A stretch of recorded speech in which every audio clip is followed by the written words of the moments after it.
anong tawag mo sa isda kapag hinatis mo sa gitna? Ang isda, pag hinati mo, Oh, sa gitna. Ang tawag doon.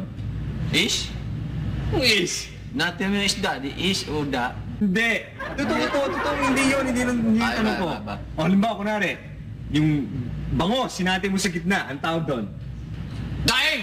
Ay! Ang galing! Pero hindi yung tanong ko eh. Baba mo muna, hindi yung tanong. Lahat ka naman masyado Sa eh. piso lang, ang dami mong tanong.